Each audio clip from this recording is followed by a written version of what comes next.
Which is exactly what I wanted to ask, Pooja. I mean, is it really just a sexist notion that two actresses can't be friends, or there is some truth to it? Because two contemporaries equally successful may find it difficult to work together in a project. Just take us back in the 90s. How was it like with female friendships? You know, I think it depends. It's about people.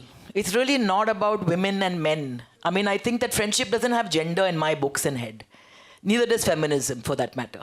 I mean, I think that I'm standing on stage with two men who are bigger feminists than I am. My father and Deepak both. I mean, they've always, at times, I've been quite prudish about my own life, and they've given me the wings to be able to go out there and claim my space, and that's a fact. I wouldn't have been in Bigg Boss if it wasn't for these two Virgos in my life. They convinced me to do it.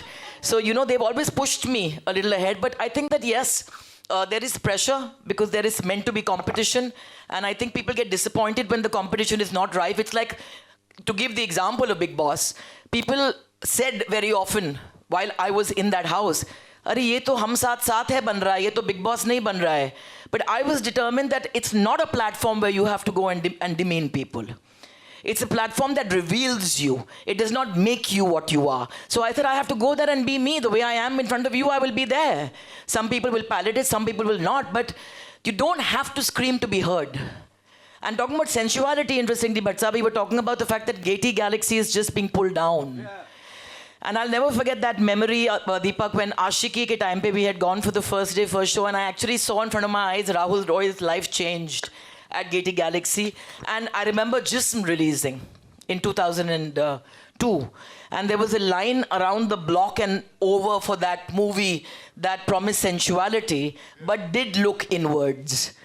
It was a combination of a film that had sensuality, but looked inwards. Spoke about, you know, the times where instant gratification took too long. Jism 2, on the other hand, grabbed more eyeballs because of the obvious casting and the fact that it was, a kind of a part 2 to the original that was a hit, but it didn't look as inwards as part 1.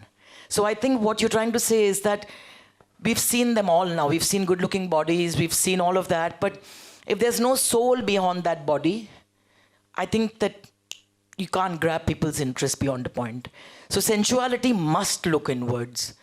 And it does. And that's when it kind of makes the mark. So I think I'm all for, and these are gorgeous women. And they're comfortable with their bodies, and they're appealing in swimsuits, and they're comfortable in their skin. Why not?